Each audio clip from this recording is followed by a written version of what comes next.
The release of this video coincides with the start of my solo exhibition at Yorkshire Sculpture Park.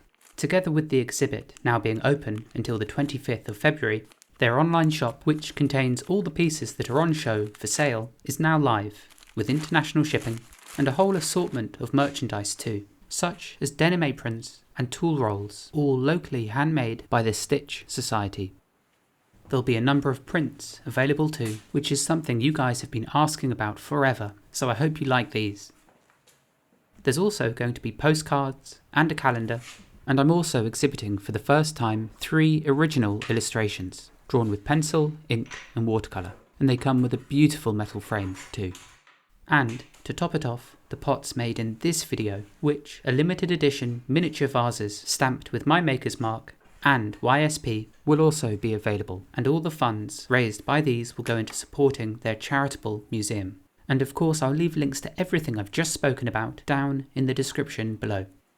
And so, with all that, let's begin this video properly. I'll be showing you how I make these small vases from beginning to end, and it all begins by weighing out 100 lumps of clay, each weighing approximately 150 grams. I don't mind if they're a touch over if it means weighing them out is faster, but I can't go much below that with these, as I need every bit of clay I can get. I'm also using relatively firm clay, as the sharp angles on these can make them relatively difficult to throw, so by working with stiffer material, they should hold their shape more easily. Prior to rolling each lump like this, I thoroughly kneaded the larger blocks you can see in the background, which means this patting and rolling motion is really just to bring together the weighed out pieces of clay into neater shapes that'll be easier to centre on the wheel.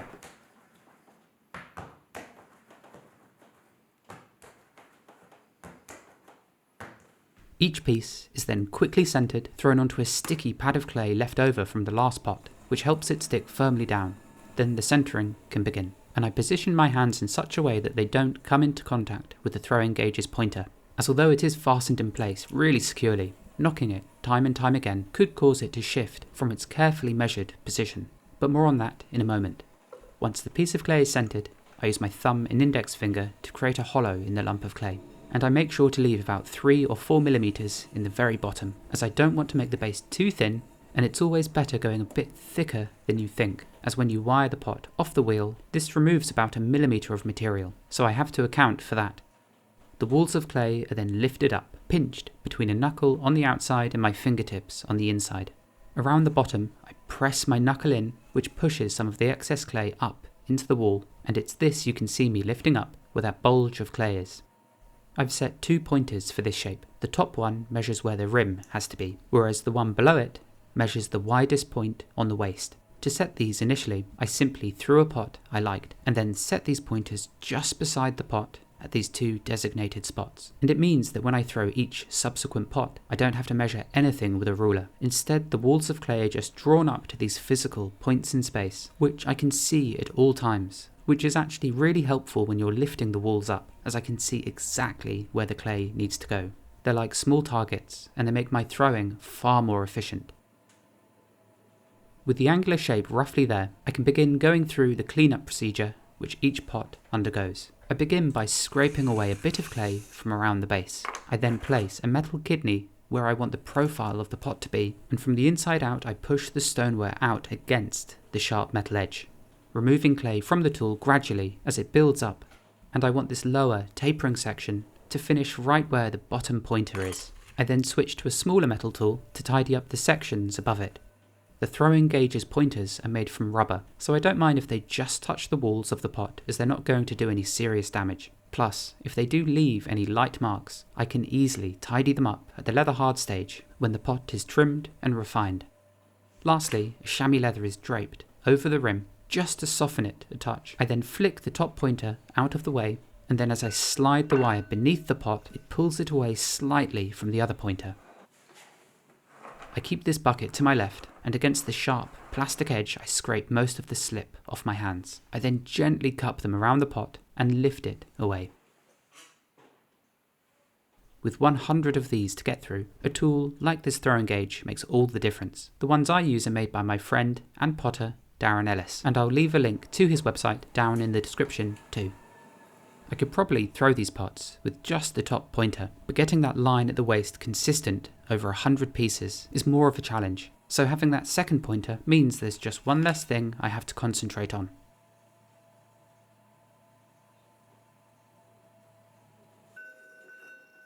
By pulling the wire towards me and creating that gap between the pot and the gauge, it just makes it easier to lift the pot away without the two colliding.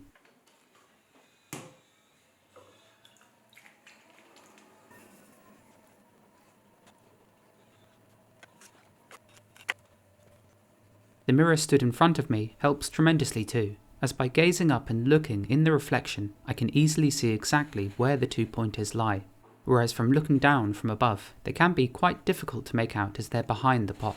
The mirror also means I can see the perfect side view of the piece as it's spinning around, which helps throw the proportions right, as you can really see the entire pot, and you don't have to lean back awkwardly in order to do so.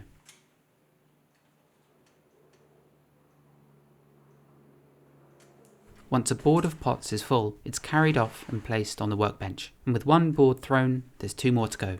But before I go home for the day, I give my wheel a good clean, but I make sure I don't accidentally touch the throwing gauge, as I still have quite a bit of throwing to do. As these pots are quite thin, I don't want to leave them uncovered overnight, as they could either dry out too much, or they could dry unevenly, which can cause the pots to warp or lean over to one side, and as my studio is quite drafty, if I don't cover things like this overnight, some problems can arise.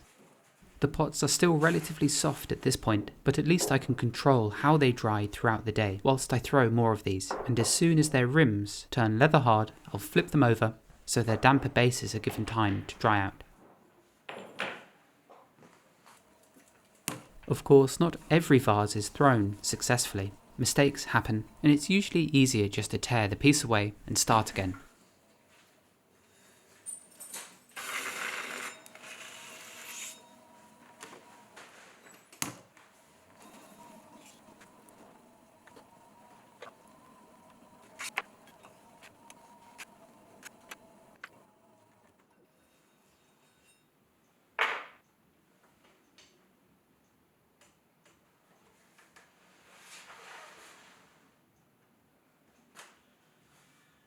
With the pots thrown, I can now shift my focus onto getting them dried out properly for trimming, whilst doing other things of course. Those already flipped over will dry out faster, and I'll be able to begin trimming those, whilst the others continue to slowly dry out. If I touch the rim of a pot and it still feels tacky and soft, I won't flip it over, as otherwise the wood could imprint itself into the lip and deform it. I've also spread the vases out so more air can get around each one of them, which again helps to dry them out more quickly and more evenly. And with that, I can begin prepping the wheel for trimming. I put my slippy water on the left, which I'll be using to stick the pots down onto the wheel. Then I take out all the trimming tools I'll be using, and of course there's the mirror too, which serves the exact same purpose as it did previously.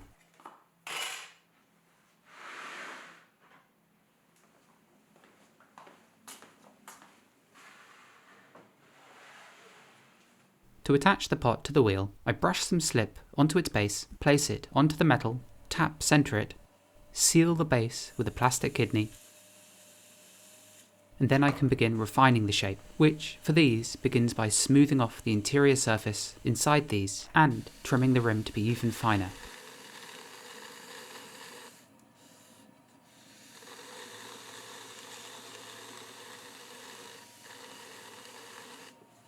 Tungsten carbide turning tools often leave a slightly rough surface, so I always burnish over them either with plastic or metal, together with just softening the rim too, compressing in any particles of sand that may be present here that make it rough.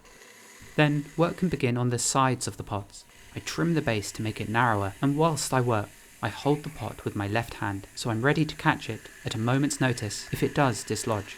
I can also reach my fingers inside to feel opposite the area I'm turning. This way I can gauge how thick the wall is, so I know how much more material I can turn away. To trim the smaller planes, I switch to a smaller turning tool, and these are always held very close to the blade, which gives me the most control over the pressure used when pushing the blade into the stoneware. Trimming is really a very mechanical process compared to throwing, which can be quite fluid. and natural. When trimming pots, your body is kept rigid, your arm is locked in place, and your hand grips the tool firmly. It's one of the processes of making pots which I'm always looking forward to. It's not messy, for one, which is nice, as so many of the processes involved in making pottery result in messy hands, clothes, and workspace, whereas these relatively dry turnings, in comparison, are very easy to tidy up. After the outer surfaces have been trimmed, they're all cleaned over with this sharp metal scraper, which further refines the shape and ensures that each surface is flat, as I can use the tool itself to gauge whether they are or not. The vase is then separated from the wheel by sliding a sharp metal skim underneath it. Then before I place it upside down, I feel the walls and base to gain an understanding of the cross-section of the pot, so I know where to remove more clay from or where to avoid turning any more off. The finger on top helps stabilise the pot as it's tap-centred, and then I place 3 lumps of soft clay around it, which I push down into the metal, letting the excess squeeze against the pot, rather than pushing the clay directly into the pot, as doing so could cause the round opening to distort. This piece still had a bit of weight in the lower tapering section to turn away, and as I work, the fingers of my left hand push down on the base, which helps to keep the piece securely in place. As if you were to apply pressure to the side of the pot, like this, without anything pushing down from above, then the pot would probably just be pushed out of these restraints. I bevel the bottom edge to remove a bit of weight from that corner, and this also causes the pot to cast a shadow underneath itself when it's placed down, and it makes it appear as if it's floating ever so slightly. The base is then trimmed flat, burnished, which gives the clay a lovely smooth feel, and compresses the stoneware, which is always a good thing to do to the bottoms of pots. And then each vase is stamped with my maker's mark and YSP, which I carved into a slightly wider block of porcelain.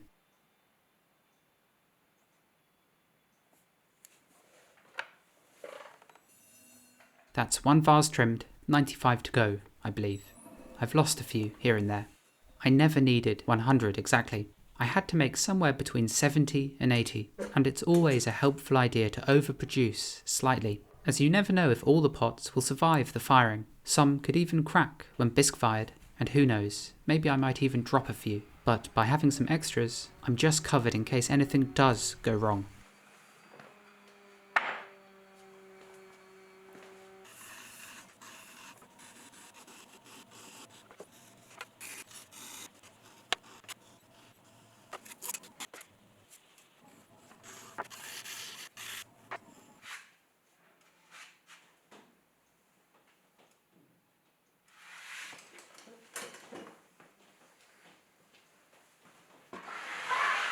With all the vases trimmed, I believe there was 93 at this point, I'll now let them sit out in the open air to dry out slowly until they're completely bone dry,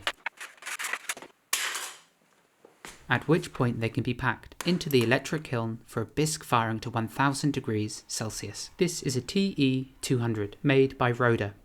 It has an internal capacity of 200 litres, is a top loader, which means it's packed from above, and it's electrically fired by the elements in the walls that gradually heat up overnight as the kiln fires by itself automatically. That's the joy of these. For this firing the pots can touch, as they won't get hot enough to melt and fuse, and the more densely they're packed, the more cost efficient each firing is, and they'll actually fire better for it, compared to if you fire these with big voids of air inside, as the elements will struggle to heat those parts up. This firing essentially changes clay into ceramic, taking a material that's very brittle and fragile and turning it into one that's much stronger and now porous, like a sponge. And it's entirely necessary for the glazing process, as we need the water which all the glazed materials are suspended in to be absorbed into the body of the pot, leaving a layer of these raw materials on the outside.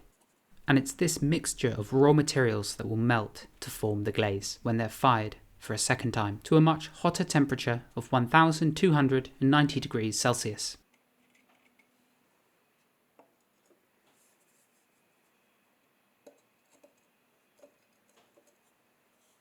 Don't worry, I did fill that void. And with that, the kiln can be closed, the power switched on,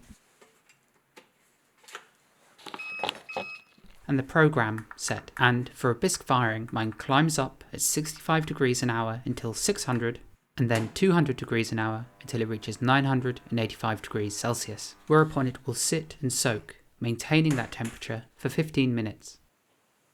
A few days later, once the kiln has cooled down enough, it can be opened and unpacked, and the pots can now be picked up and held in ways I would have never dreamed of holding them before, as they would have just shattered and chipped as I grasped the pots by their thin rims.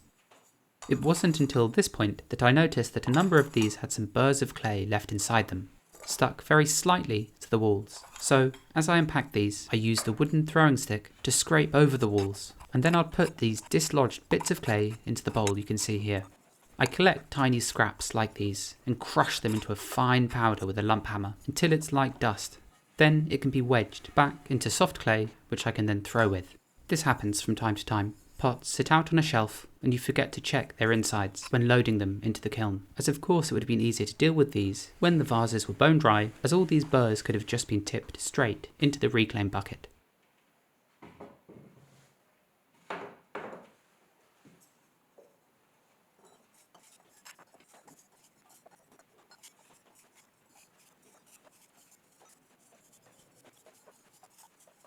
Before these vases can be glazed, I first have to brush a layer of wax emulsion over their base. This prevents glaze from adhering to this section when the pot is submerged into the bucket of glaze. If instead I glazed the entire piece, including the base, and fired it in the kiln like this, then all these pots would simply fuse to the kiln shelf, as the glaze on the bottom of them would melt, turn into a sort of liquid, and then solidify as the kiln cooled back down, which would mean all the pots would have to be broken off, a procedure that would likely destroy them in the process. Being able to quickly centre the pots makes this whole task much easier, after which wax is brushed over the entire base, followed by some extra dabs just to make sure the two imprinted marks are completely sealed. There is another way of waxing pots. To do this, you pour some wax into a bowl and then you hold the pot from above and dip the base into the wax in one fell swoop. It's really fast if you can do it accurately, but accuracy is perhaps this method's one downfall, as you can't see all the way around the base of the pot as you dip it, which means it's really easy to overextend and dip one side of the pot too much or too little. It's better perhaps if you don't have to glaze all the way up to the base like I do, but by brushing the wax on the wheel like this, I can be really accurate with my strokes. As the wax settles into the marks, it sometimes leaves little dots that aren't quite covered, but it's easily fixed like so.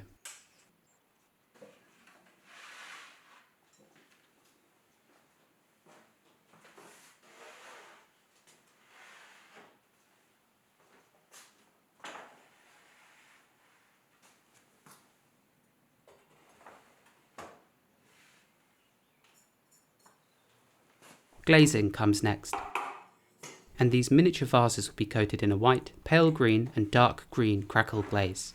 They're grasped from the outside as there isn't enough room inside to comfortably insert the tongs. Then they're dipped, submerged for about 5 or 6 seconds, drawn out and then kept moving for a few moments to help encourage the glaze to settle in a neat, even surface. I also lightly blow on any bubbles I see, so they'll pop and settle back into a smooth surface, which ultimately makes the tidying up stage next just a bit quicker. You can see how the glaze flows off the waxed base, but it doesn't always do so perfectly, and it's quite common for a few stray drips to remain on the surface of the wax, and those will have to be dealt with once the glaze is fully dried out, which for pots this small should only take a day or two, especially as I tend to place them up high in the studio, slotted onto my shelves where the air is warmer. As the pots dry out, the surface of glaze becomes much more powdery and quite fragile, meaning it can quite easily be chipped or flaked off if the glaze is accidentally knocked, but it also becomes much easier to tidy up, fettle and remove, and small irregularities like the marks left by the tongs can be easily filled up just by rubbing where they were. Some of the excess glaze dust comes off and it packs the hole, and once the pots have been fired, you'd never be able to tell where the tong marks were. But this is glaze specific, and it won't necessarily be the same for all the many different types of glazes there are, and in some cases, even if you're really careful about removing the tong marks, they'll still always be present, and in cases like those, you have to find different ways of glazing your pots, or manufacture custom tongs that hold the pots in certain places where their marks won't be visible or much of a distraction. This is the pale green glaze, coloured here by only 1% red iron oxide. This is enough to give the glaze a soft bluey green tone once the pot has been reduction fired. From 2 to 5% red iron oxide, the green intensifies further, almost becoming brown, and then if you add 10 to 16%, the glaze is practically entirely black, almost like a Timecodes, only a much thicker and more fluid one, hence why I'll use a different, more stable recipe if I want to make black pots. And this is the dark green variant. It's exactly the same as the white, but contains 2% red iron oxide. It's incredible what a difference this makes to the glazing process, as the more oxide that's added, the neater the surface is as the glaze settles. And truth be told, I'm not entirely sure why this happens. So if you are watching and have an idea as to why this might be, do let me know in the comments. A few days later, the tidying up of the glazed pots can commence. The white pieces tend to have the messiest surfaces due to what I just spoke about. And so to create a surface that's as even as it can be, I use the edge of a knife to scrape away any high points, allowing all the glaze dust that's removed to fall into the basin of water I'm working above. And once this bowl of waste glaze is filled up enough, I'll pass it through an 100 mesh sieve back into the larger bucket of glaze you saw me dip these into earlier, recycling it so it can be reused. Using my fingertips, I then rub over the surface, once again just removing any high points, blending over any tiny holes with the aim of creating a surface that's as uniform all the way around the pot as it can be. Yet at the same time I need to be careful not to make the glaze too thin anywhere, as if too much glaze is removed from a single spot, that too creates a mark once the pot has been fired. All of this means that this process has to be done very slowly and carefully, as it's easy to make a mistake, and ultimately the better and neater the pot looks at this point, the better it's going to look once fired. Once the walls and the inside of the pot have been cleaned up, I switch my attention to finishing the base, which I do with a sponge soaked with water and one that's only used with the white variant of the glaze, as the sponge I use for the glazes that contain iron is pretty much always stained by it. And if I was to accidentally get some iron tinged water on this white glaze, it would stain the colour and you'd be able to see where those drips went after the pot has been fired, ruining the uniform surface. The pots that have been cleaned up are then placed onto a wearboard that was wiped clean beforehand. This way I'm not placing the pots back onto a glaze covered board, all to ensure that the bases of these tidied up pots remain completely free of any glaze.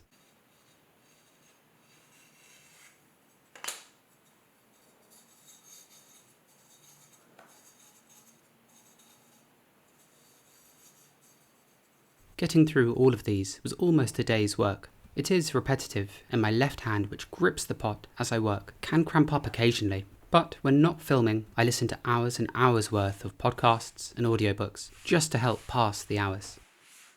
The great thing about these tiny vases is that I can always fit so many in each kiln firing, as they squeeze between the larger pots packed inside the kiln. This makes them good void fillers. And so by making tiny pots like this that often fill otherwise unused space in the kiln, helps to make each gas firing more cost efficient.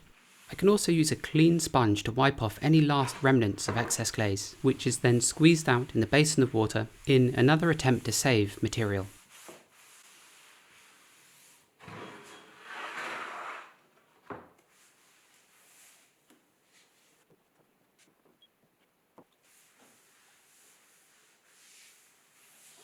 And at long last, with all these vases now glazed and cleaned up, they can be packed into my Rohde KG340, a kiln that is fueled and fired with natural gas, which is what makes reduction firing possible.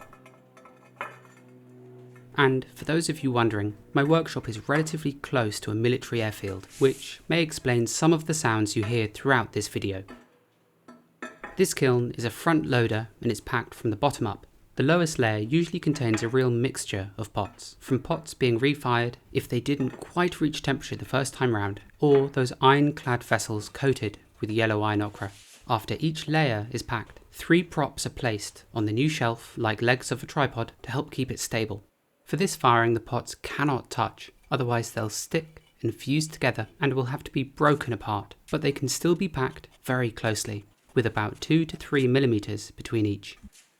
A new shelf is then gently lowered down, and I account for where my hands are in relation to the pots underneath them, so I can let go without them colliding into the delicate pots. Alongside the pots, you'll also see these 3 coloured spikes. These are pyrometric cones, and they measure heat work, and at very specific temperatures during the firing they bend over. And it's really these that indicate to me when I have to stop the firing. And they're positioned in places inside the kiln that I can see through spy holes during the firing.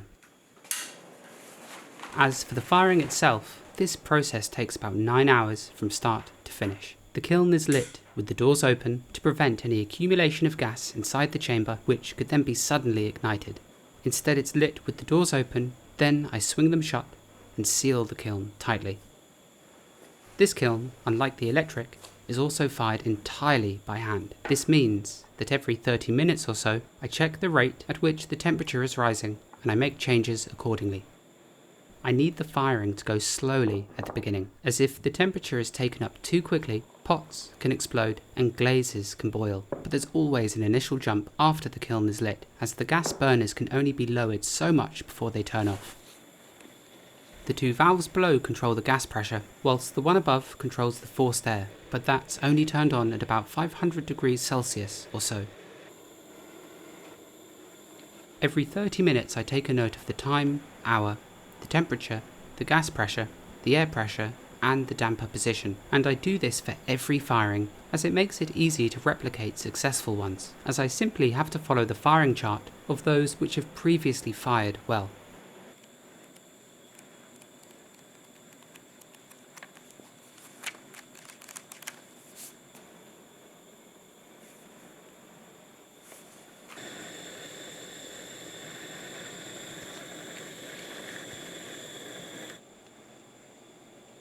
At 860 degrees Celsius exactly, the reduction is initiated. I do this by sliding the dampers over the flues and increasing the gas and air pressure. This causes a build-up of fuel inside, and there isn't enough oxygen for it to all burn properly. As a result, the burning atmosphere pulls oxygen out of the pots and the glazes, and it's this which gives you the bluey-green tones the pots will have, together with the iron speckles that cover the pots, as the metal bubbles out with the oxygen. Once all 3 cones have fully bent over, the kiln can be switched off, the firing now over. I'll crash cool the kiln back down to 1000 degrees Celsius by opening the damper and spy holes in the door. This helps the glazes to retain colour and keeps them nice and glossy. When the temperature reads about 1000, the dampers will be slid back over the flues and the bungs inserted back into the spy holes, through which you can just about make out the arched backs of the cones. 2 days later, and the kiln has now cooled down enough to be unpacked. In actuality, it took me about 4 or 5 firings to get all the vases through, as I always fired these pots alongside many other shapes and sizes.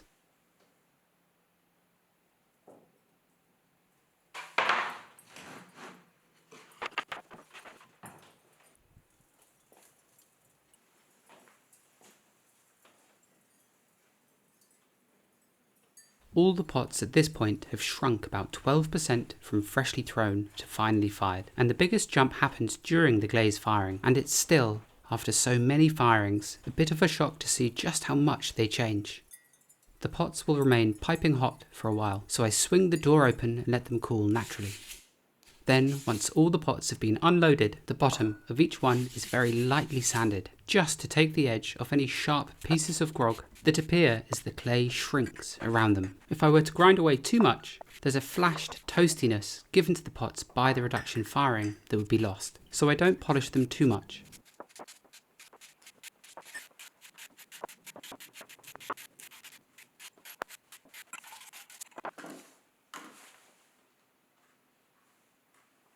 And with the final step now complete, the pots are finished, and all that's left to do is photograph them and then wrap them up for their journey up north to Yorkshire.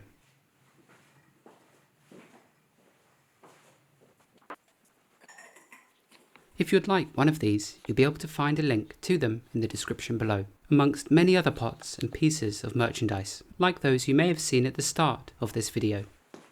If you happen to visit YSP, I'd love to hear from you. And to all of you who've made it this far into the video, thank you.